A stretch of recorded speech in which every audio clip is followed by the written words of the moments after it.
para comentar que presentaré 2 reservas, para lo que solicito presentarlas en el tiempo correspondiente para la misma. Adelante. Y antes, para poder iniciar, solicito a usted pueda solicitar a la Secretaría, conforme al artículo 118 de nuestro reglamento, para poder hacer una moción de ilustración y en ese sentido pueda dar lectura a un documento que le presentaré en estos momentos. Proceda la Secretaría a leer el artículo que solicita la diputada. Son estos 3 puntos. Desde aquí. ¿El documento o el 118? El documento. ¿Sí? Ah, el documento. Sí. ¿Cuál es? Es este. Bueno, déjame ver. Okay, sí. A continuación, el documento que he pedido que se dé lectura es la carta enviada por el Alto Comisionado, la Oficina del Alto Comisionado de la ONU, Jan Yarab, que nos envió a todas y todos una carta. Gracias. Estimada diputado, diputada y senador o senadora, tengo el agrado de dirigirme a usted en mi calidad de representante de la Oficina en México del Alto Comisionado de las Naciones Unidas para los Derechos Humanos, ONU-DH. En el marco del acuerdo entre el Gobierno de los Estados Unidos mexicanos y el Alto Comisionado de las Naciones Unidas para los Derechos Humanos relativo al establecimiento de una oficina en México, por medio de la presente y en seguimiento al diálogo sostenido a lo largo del proceso legislativo en curso, hago referencia al dictamen con proyecto de decreto que reforma y adiciona diversos artículos de la Constitución Política de los Estados Unidos mexicanos en materia de Guardia Nacional, entre paréntesis, dictamen. Luego de una revisión preliminar del dictamen modificado, la ONU-DH desea saludar los cambios positivos albergados en materia del uso de la fuerza, registro de detenciones y esquema de fortalecimiento de los cuerpos policiales. Sin embargo, la ONU-DH mantiene preocupaciones generales expresadas en las anteriores comunicaciones del 21 de noviembre y del 19 de diciembre de 2018, así como en las audiencias convocadas por la Comisión de Puntos Constitucionales y Junta de Coordinación Política de la Cámara de Diputados. Dichas preocupaciones versan sobre la participación permanente de los elementos militares en tareas de seguridad pública y su involucramiento en tareas de investigación criminal. Para la ONU, el dictamen que se somete a consideración del Congreso de la Unión es particularmente preocupante por los siguientes 3 componentes. 1. Naturaleza de la Guardia Nacional, artículo 21 y algunos transitorios. Si bien la ONU reconoce que se incluye a la Guardia Nacional como una institución de seguridad pública con carácter y dirección civil, resultan preocupantes los componentes del orden militar que aún se contemplan en el proyecto y que contradicen su deseable esencia civil, la estructura jerárquica, la composición de la Junta de Jefes de Estado Mayor, el régimen de ascensos e ingreso, la profesionalización, la competencia de la jurisdicción militar ante las faltas y delitos cometidos, la conformación tripartida de elementos de la Policía Federal, Policía Militar y Policía Naval, entre otros elementos que son de tal envergadura que desnaturalizan el carácter civil de la institución y confieren a las Fuerzas Armadas un papel ajeno al que da forma extraordinaria y excepcional que podrían desarrollar. La indebida regulación de los alcances del fuero militar, artículo 13. La redacción propuesta resulta una problemática en 2 sentidos. Primero, amplía los alcances de la jurisdicción militar para conocer de las faltas y delitos cometidos por integrantes de una corporación que se define como civil. Lo anterior trastoca el carácter excepcional y restringido de la jurisdicción militar. Segundo, circunscribe la competencia de autoridades civiles para investigar y sancionar los delitos cometidos por integrantes de la Guardia Nacional, cuando estos son cometidos en el ejercicio de las funciones. De acuerdo con dicha propuesta, se entendería que si los integrantes de la Guardia Nacional cometen delitos cuando no están en ejercicio de sus funciones, dichos delitos serían investigados y juzgados por autoridades militares. Tercero, puesta a disposición de las personas privadas de la libertad, artículo 16.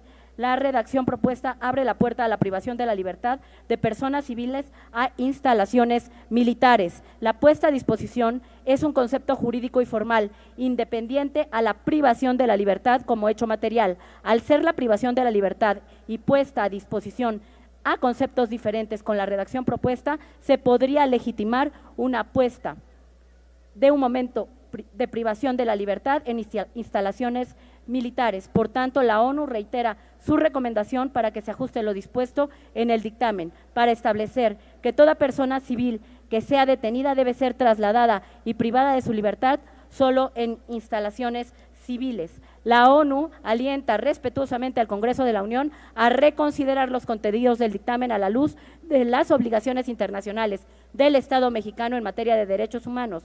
La ONU reitera su plena disponibilidad para brindar asesoría y cooperación técnica que precise al honorable Congreso de la Unión dentro del marco del más amplio respeto a los procedimientos parlamentarios. Sin otro particular, aprovecho la ocasión para reiterar a ustedes las seguridades de mi más alta consideración. Jan Yarab, representante en México de la Alta Comisionada de las Naciones Unidas para los Derechos Humanos. Muchas gracias.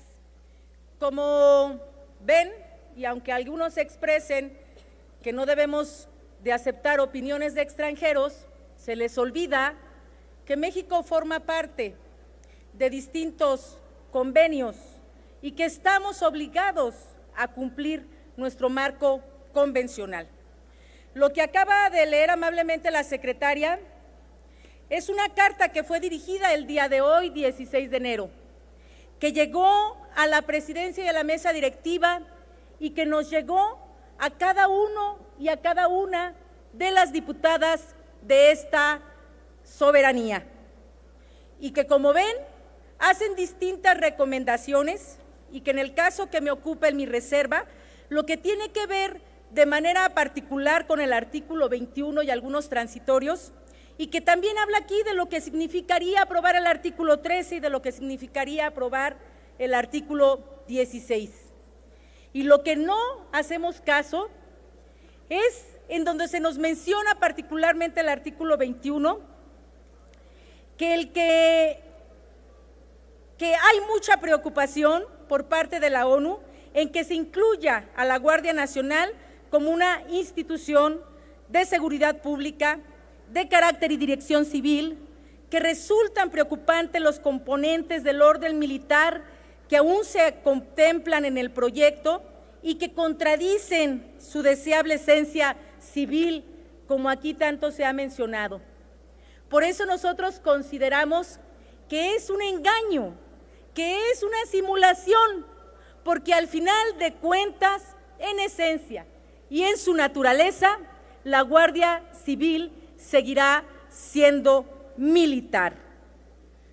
Vemos cómo en su estructura jerárquica, la composición de la Junta de Jefes de Estado Mayor, el régimen de ascensos e ingresos, la profesionalización, la competencia de la jurisdicción militar ante las faltas y delitos cometidos, la conformación tripartida entre los elementos de la Policía Federal, Militar y la Policía Naval, y entre otros elementos, son, como decía ya, de tal envergadura que desnaturalizan el carácter civil de la institución y confieren a las Fuerzas Armadas un papel ajeno al que de forma extraordinaria y excepcional podrían desarrollar, como lo dice ahora en esta carta, pero como se han mencionado en distintas sentencias de la Corte Interamericana.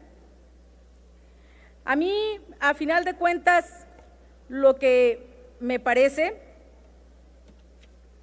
es que no se quiere aceptar de manera tácita lo que está ocurriendo y que vienen aquí a decirnos que administrativamente estará a cargo de la Secretaría de Seguridad y que también tendría influencia, pero luego vemos que en el mismo artículo se habla que solo se hará cargo la Secretaría de Seguridad Pública de formular solamente el Programa Nacional en la materia, así como los respectivos programas operativos. Pero a la Defensa Nacional se menciona que ésta dispondrá lo necesario para que la estructura jerárquica, disciplina, régimen de servicios, ascensos, prestaciones, ingreso, educación, capacitación, profesionalización y el cumplimiento de las responsabilidades y tareas de la Guardia Nacional estén homologados a lo que se aplica en el ámbito de la fuerza permanente. Por otra parte, me parece, y coincidimos ahí en estos artículos también, con lo que haya también coincidido el movimiento Seguridad sin Guerra, que por cierto el día de hoy han hecho una publicación que se encuentra en todas las redes, en donde les piden al partido Morena, a sus integrantes y a todos aquellos que votaron a favor, que por favor no los invoquen, que no los usen para tratar de legitimar este dictamen. Pueden leerlo en Twitter o pueden leerlo en cualquier red social en donde están, porque para ellos las audiencias fueron una simulación al no retomar las propuestas que ellos aquí presentaron. Es cuanto, presidente.